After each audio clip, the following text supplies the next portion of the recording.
दो किसान अपने खेत पर अनाज का ढेर लगाए हुए थे। दोनों चर्चा कर रहे थे कि मेरी राशि ज़्यादा है, मेरी फसल जो अनाज का ढेर है ज़्यादा है। उधर से संयोगवशात कोई देव आए और एक व्यक्ति देव के चरणों में झुक गया, कहने लगा ये सब फसल आई है खेत में, सब आपकी कृपा दृष्टि, आपकी मेहरबानी, मुझे इसे प्राप्त हुआ। दूसरा कहने लगा इसका क्या मेहरबानी, मेहनत हमने की, पसीना हमने भाया, ऐसे ही कोई बात नहीं। उस देव ने दोनों को आशीर्वाद दिया, तथास्तु। कहा कि ये बताइए कि कितना अनाज है हमारा।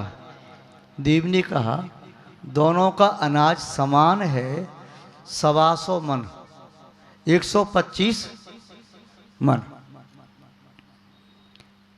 ठीक है, इससे कम ज़्यादा तो नहीं है? बोले बिल्कुल नहीं, एक दाना कम नहीं और कई दाना ज़्यादा नहीं। एक के मन में लोभ था, बोले इस देव की बात को मैं झूठी करूँगा। शाम हुई, वो तो व्यक्ति अपना सो गया कि 125 मन है, एक दाना कम नहीं ज़्यादा नहीं, तो मुझे क्या चिंता। दूसरा व्यक्ति रात में सोया नहीं, उठा और ढेर लगा था, पीछे से फरवर की तसला अपने ढेर में डालता चला गया। सुबह हुई, जाके चुपचाप सो गया। जब दिन में उस राशि को तोला, अनाज को तोला, तो 125 मन निकली। सामने वाले की भी 125 मन निकली। आश्चर्य हुआ। शाम को पुणे हुए देव लौट करके जा रहा था। उसने कहा देव भी झूठ बोलते हैं क्या? झूठी आकाशवाणी हो गई। क्यों, क्या हुआ? आप कह के गए थे 125 मन निकलेगा, तो कम निकला है कि ज्यादा निकला है? बोले 125 मन निकला है। वो तो ठीक तो निकली वाणी। अरे 125 मन तो तब हुआ जब मैं रात के 11 बजे से लेकर के 4 बजे तक इसमें तसला भर के मैं डालता रहा, तब निकला 125 मन। वह कह रहा था, देव कह रहा था ठीक है, तू इधर से डाल रहा था, मैं उधर से डाल रहा था, ऐसा बराबर था। इसका भी 125 मन था, तेरा 125 मन था, इसका कम कैसे हो सकता है? तू सोच रहा था मैं बहुत बुद्धिमान हूं, जितने तसला गेहूं यहां से भर के ले आऊंगा वो और बढ़ जाएगा, 125 मन से 150 मन 200 मन हो जाएगा, इसका कम रह जाएगा। जितना चतुर तू है ना, उतनी चतुराई तुम्हें छोड़ करके आ गया। महान भाव। व्यक्ति सोचता है कि मैं अपने प्रारब्ध, भाग्य, कर्म से ज्यादा कर लूंगा, किंतु छलकपट से नहीं कर सकता। सम्यक पुरुषार्थ के बल से किया जा सकता है। समीचीन पुरुषार्थ करो, फल की इच्छा मत करो, स्वयं मिलेगा। गीता में नारायण श्री कृष्ण ने कहा कर्म किए जा, फल की इच्छा मत कर। और अपने जैन शास्त्रों में तो सभी शास्त्रों में कहा निष्कांक्ष, निकांक्षित अंग होते, संवत के 8 अंगों में निकांक्षित अंग है ना। कांक्षा मत करो, निदान मत करो, कार्य करो, नियम से मिलेगा तुम्हें, पूरा पूरा मिलेगा। 0.0001% भी तुम्हारा कोई छीन नहीं सकता। फिर क्यों मांग रही हो? जांचे सुर तर देय सुख चिंतत चिंता रेन, बिन जांचे बिन चिंतई धर्म सकल सुख दे। जिन्हें विश्वास नहीं हो वे कल्प वृक्ष से मांगे, चिंतामणि यत्न से मांगे, कल्प काम घट कामधेनु इत्यादि से मांगे, किंतु जिसे विश्वास है उसे कभी मांगने की आवश्यकता नहीं पड़ती। धर्मात्मा कभी मांगता नहीं, और जो धर्म से दूर है वह मांगते मांगते कभी थकता नहीं, मांगता ही रहता है, तभी पूर्ति होती नहीं। महान भाव। मायाचारी करना भी उचित नहीं। और चौथी कसाई है लोभ कसाई। व्यक्ति संसार कितने पाप करता है लोभ के वशीभूत होकर के। इसलिए आप क्या कहते हैं, लोभ पाप का बाप बखाना। पाप का बाप यदि कुछ है तो लोभ है। पॉल्यूशन पर में कहानी सुनते होंगे आप, बहुत समय से सुनते चले आ रहे होंगे। उस पंडित ने वेश्या के हाथ से भोजन कर लिया था, याद है सब। एक ब्राह्मण बालक बनारस पढ़ने के लिए गया, पढ़ कर के आया। उसकी शादी किसी सुयोग्य ब्राह्मण की कन्या से हो गई। उस कन्या ने पूछा उसकी पत्नी ने, आपने क्या क्या पढ़ा? बोले मैंने सब पढ़ा, 4 वेद पढ़े, पुराण पढ़े, स्मृतियाँ पढ़ी, सब पढ़ लिया, सब पढ़ लिया। पत्नी थोड़ी ज़्यादा समझदार थी, उसने कहा यदि सब पढ़ लिया तो मेरे प्रश्न का उत्तर दे दो। क्या? ये बताओ पाप का बाप कौन है? सबके बाप होते हैं, तुम्हारे भी बाप है, हमारे भी बाप है, सबके बाप है। पाप का बाप कौन है? वो तो सिर खुजाने लगा, पाप का बाप तो मैंने कोई पढ़ा ही नहीं। पाप का बाप कौन है, कौन माँ है, समझ में नहीं आया, तो बड़ा मुश्किल है। वो पत्नी बोली अब बगले क्या झांकते हो, सब पढ़ के आए तो बताओ, और नहीं पढ़ा है तुमने तो पहले पढ़ कर के आओ, तब मैं आपको पति मानूंगी। ये तो बड़ी मुश्किल समस्या, क्या करे, लौट के जाना पड़ा। मार्ग में जा रहा था, ग्रीष्मकाल का समय, एक सुंदर लड़की कुएं पर पानी भर रही थी, वह प्यासा था। उसने कहा मुझे प्यास लगी है, क्या पानी पिला दोगी? बोले हाँ पानी पिला दूंगा। वह पानी पिलाने को हुई, उसने पूछा ठहर, पहले ये बता आप कौन हैं, किस जाति की हैं? बेचारा निगाह नीची कर ली, उसने कहा कि मत पूछो। बोले क्यों? जाति पाति में क्या रखा है, वैसे तो मैं वेश्या हूँ। वेश्या से, मैंने वेश्या से बात कर ली, मुझे तो पाप लग गया, मुझे तो प्रायश्चित करना चाहिए, वेश्या से बात करना तो बहुत बड़ा पाप हो गया। बोले कोई बात नहीं, कोई नहीं देख रहा, मैं और आप दोनों ही हैं, आपने उससे बात की, यदि आप पानी पी लें मेरे हाथ का, मैं 100 रुपया दूंगी आपको, 100 चांदी के सिक्के। उसने कहा कैसी बात करती है, देख लो 100 चांदी के सिक्के। चल ठीक है, पर नहीं, पानी में यहाँ नहीं पिलाऊंगी, घर चलना पड़ेगा। वह घर चलने को तैयार हो गया, पहले मना किया, 250 सिक्के पर बात तय हो गई। घर जाके कहती है वे अकेला छूछा पानी क्या पियोगे, मैं भोजन बना देती हूँ। वेश्या के हाथ का बनाऊँ, मैं भ्रष्ट हो जाऊंगा, मैं शुद्ध ब्राह्मण, क्रियाकांडी ब्राह्मण, कैसी बात करती है? बोले 500 सिक्के देख लो सामने रखे हैं। चलो कोई बात नहीं, बोले मैं नहा धो के बना लूँगी। भोजन तैयार हो गया, रसोई बन गई। उसने कहा कौन देख रहा, 500 सिक्के मिल ही रही है। वेश्या कहती है बना करके यदि मेरे हाथ से एक गिलास आप भोजन कर लें, पागल वेश्या होकर के इतना दुस्साहस, मुझे भोजन कराएगी, ब्राह्मण को, मैं क्रियाकांडी ब्राह्मण, पापों को नष्ट करने वाला, मुझसे बात तूने की कैसे? 1000 सिक्के की थैली सामने रखी, देख लो 1000 सिक्के पूरे गिने हुए। उसने मुंह खोला, चलो कोई बात नहीं, मुंह खोला, उसने गिलास उठाया और गिलास मुंह की ओर ले गई, गिलास तो नीचे गिराया, एक थप्पड़ मारा गाल पर। क्यों मारा? ब्राह्मण से पूछ लिया पहले उसने, अब कहाँ जा रही हो? तो उसने बता दिया था कि मेरी पत्नी ने पूछा है पाप का बाप क्या है, तो मैं लौट के बनारस जा रहा हूँ। उसने ये कह दिया वहाँ जाने की आवश्यकता नहीं है, वो पाठ तो मैं आपको यहीं पढ़ा दूंगी। तो उसने थप्पड़ मारा, तो उसने कहा क्या करती है?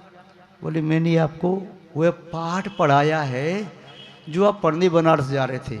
मतलब पाप का बाप यही है, लोभ में आकर के आप मेरे घर भी आ गए, पानी पीना स्वीकार कर लिया, भोजन करना स्वीकार किया, मेरे हाथ से भोजन करना स्वीकार कर लिया। ये लोभ पाप का बाप है।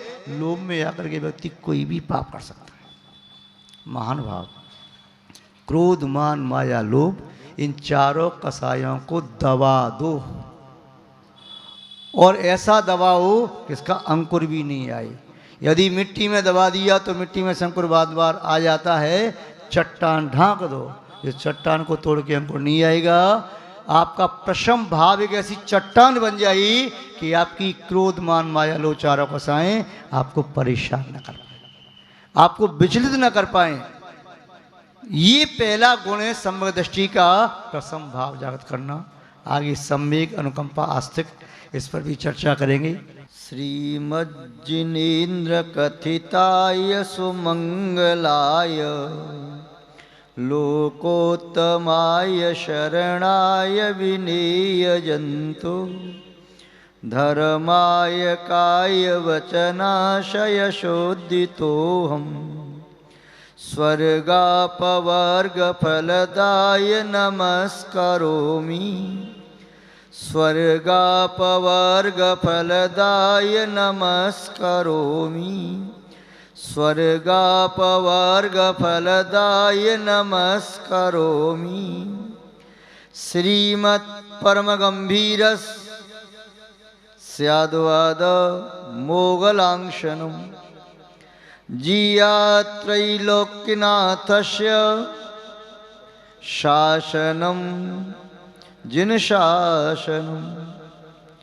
जय बोलिए त्रिकालवर्ती त्रैलोक पूज विश्वाराध्य पंच परमेष्टि भगवान की, अनंतानंत शुद्ध परमेष्टि भगवान की, वर्तमान जन शासन नायक श्री वर्धमान महावीर भगवान की, परम पूज्य चारित्र चक्रवर्ती आचार्य श्री शांति सागर जी मुनि महाराज की, परम पूज्य भारत गौरव आचार्य श्री देशभूषण जी मुनि महाराज की, परम पूज्य सिद्धांत चक्रवर्ती आचार्य गुरुदेव श्री विद्यानंद जी मुनि महाराज की, अहिंसामय विश्व धर्म की।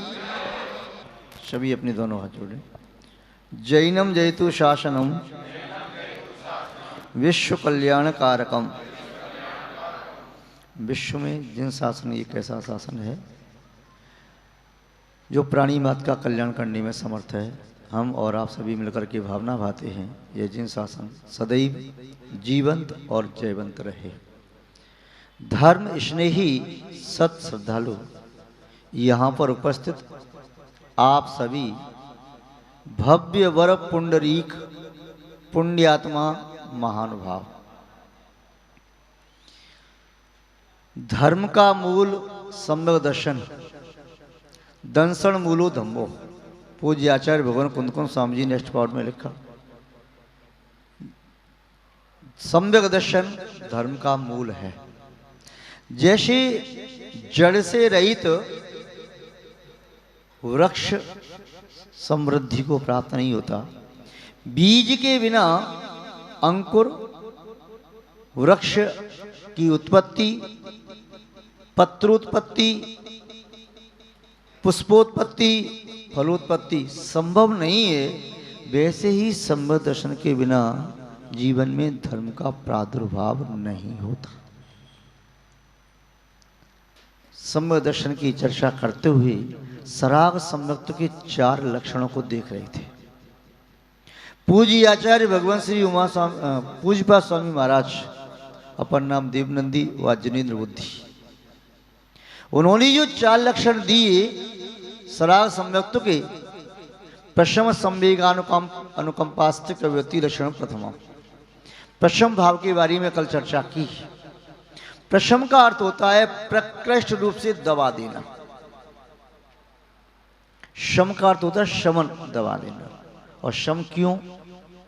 शम दम से जब कर्म न आवे सो संबर आदरिये। शम और दम, शम किसे कहते हैं? कषायों को दबाने को शम कहते हैं। और दम किसे कहते हैं?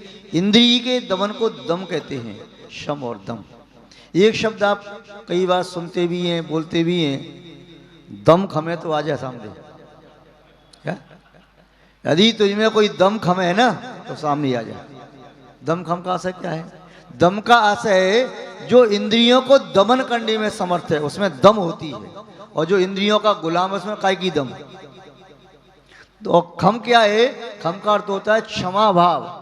तेरी अंदर क्षमा करने का भाव है, क्षमा करने की शक्ति है तो सामने आ जा।